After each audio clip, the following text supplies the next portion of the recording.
Exam lesson YouTube channel को subscribe करें और बेल आइकन को प्रेस करें ताकि आने वाली हर वीडियो का नोटिफिकेशन आपको मिलता रहे।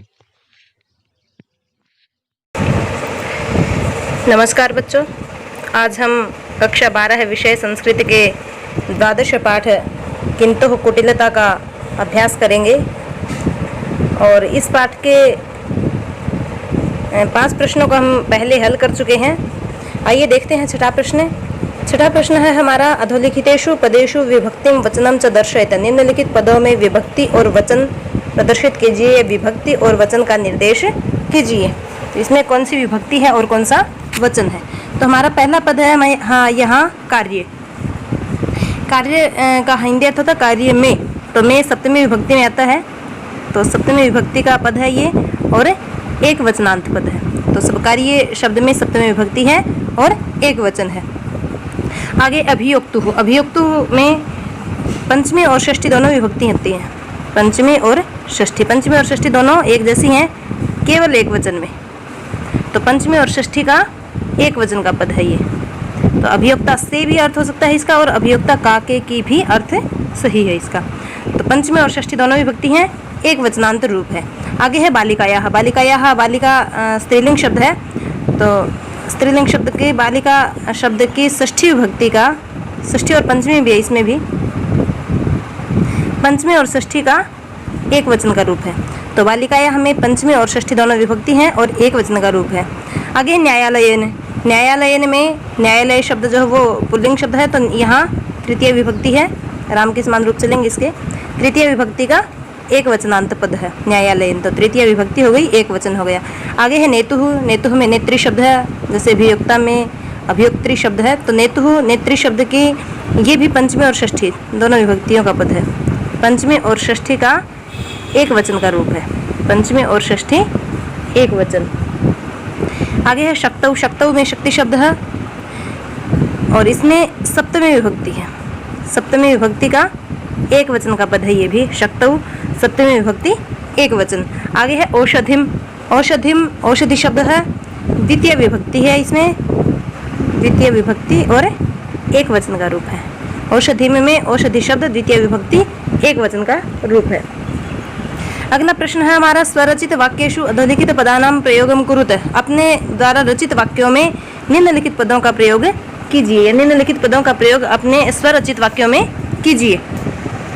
पहला शब्द है हमारे पास यहाँ किंतु। तो किंतु का अर्थ आप सबको पता है, तो किंतु तो इस पाठ में बहुत बार आया है, तो कोई भी वाक्य आप बना सकते हैं। अहम विद्यालयम विद्यालयम गन्तुमिच्छामि गन्तुमिच्छामि किंतु अवकाशः जातः। तो अहम विद्यालय में गन्तुमिच्छामि, मैं विद्यालय जाना चाहता हूँ या चाहती हूँ, किंतु अवकाशः जातः, किंतु अवकाश हो गया या छुट्टी हो गई। तो जो अगला पद है हमारा गंतुम, इसमें भी इसी वाक्य का प्रयोग कर सकते हैं, या इस वाक्य में हम गंतुम शब्द का प्रयोग यहाँ हमने किया भी है और आप भी यहाँ कर सकते हैं। अहम क्षेत्रम गंतुम इच्छामि, मैं खेत में जाना चाहता हूँ। अहम गृहम गंतुम इच्छामि, मैं घर जाना चाहता हूँ। तो अगला पद है हमारा मह्यम। तो किंतु इसमें हो गया, गंतुम हो गया। अगला पद है मह्यम। मह्यम का अर्थ होता है मुझे, चतुर्थी विभक्ति है यहाँ। तो मह्यम पठनम रोचते, मह्यम पठनम रोचते, मह्यम मुझे पठनम पढ़ना रोचते अच्छा लगता है या मुझे पढ़ना रुचिकर लगता है। अगला पद है हमारे पास विभीषिका। विभीषिका का अर्थ था डर।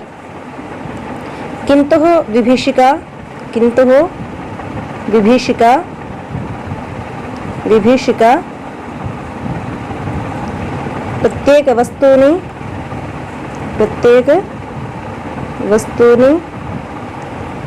गरिष्ठता, माफ कीजिएगा, फिर से लिखते हैं इस वाक्य को हम एक बार। किंतु हो विभीषिका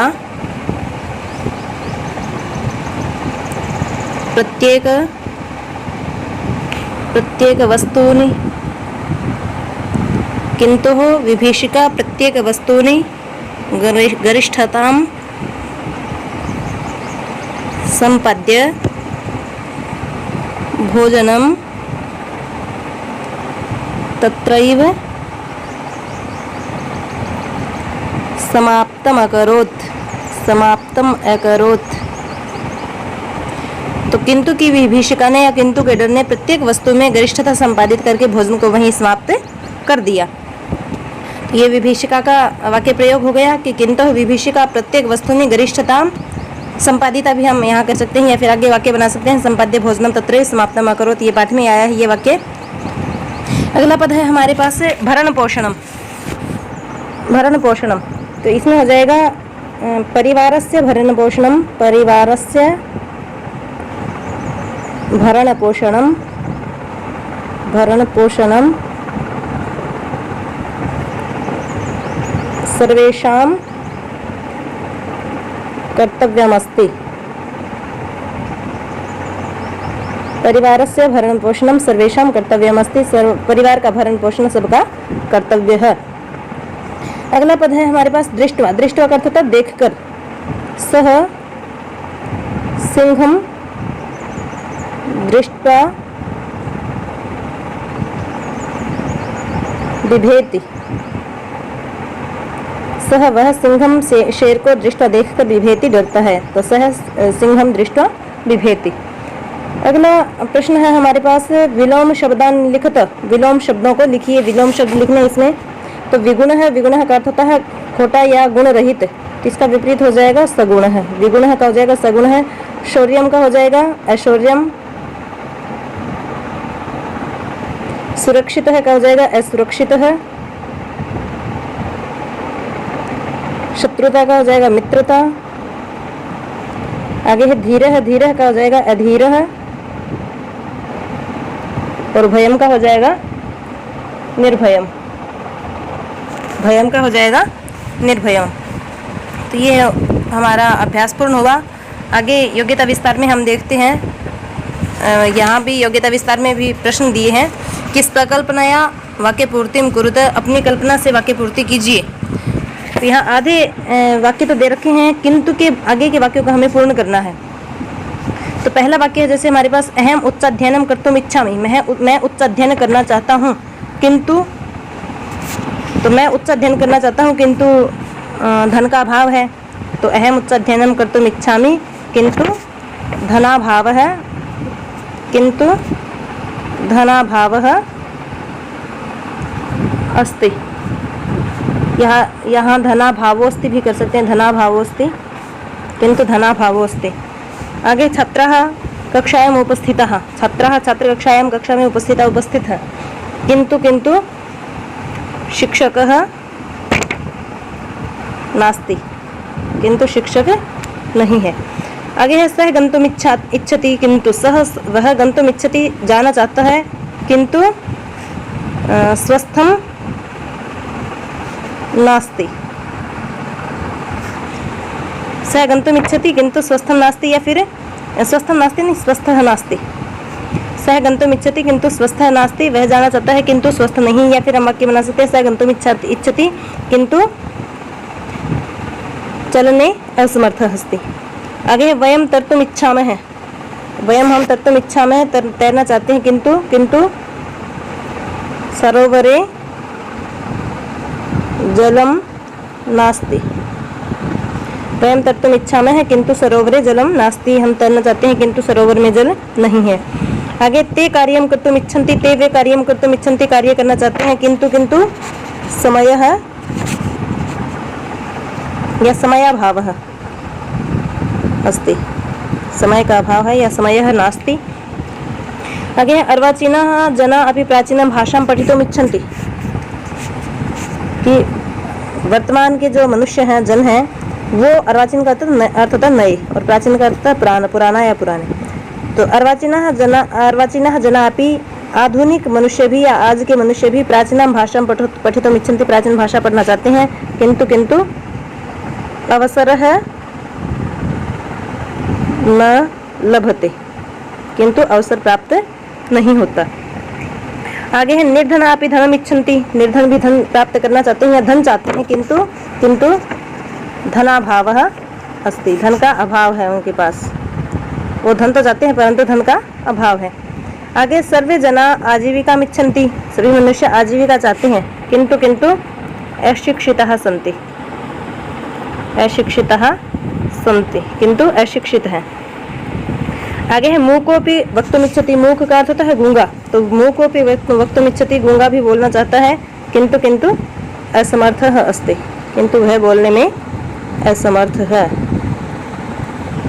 आगे अध्यापक अध्यापनम कर्तुम इच्छन्ति, अध्यापक अध्यापन कराना चाहते हैं या पढ़ाई कराना चाहते हैं, अध्यापन करता पढ़ाना चाहते हैं, किंतु किंतु छात्राः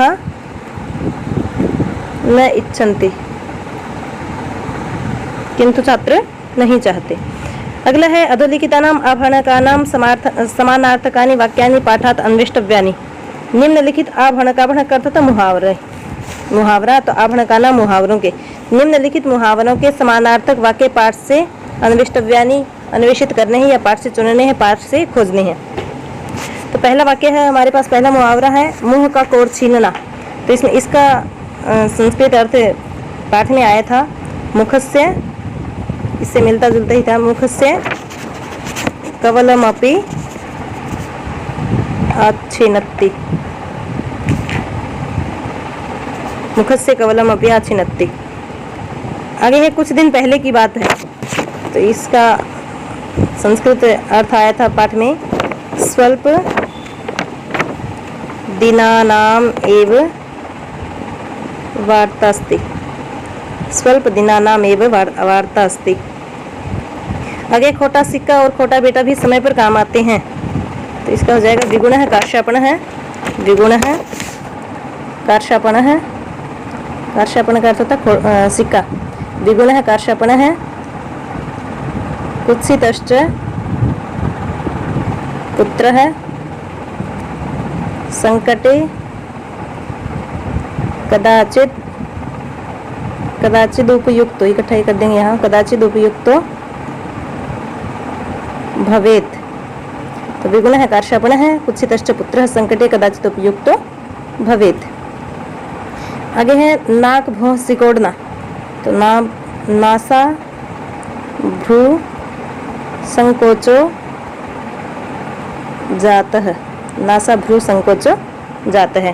ये हमारा योग्यता विस्तार भी पूर्ण हुआ, और इसी के साथ मेरा आपसे अनुरोध है कि इस पाठ को आप अच्छे से समझने के लिए इस वीडियो को ध्यान से देखें, सुनें, समझें, और इसी के साथ आप सभी का धन्यवाद।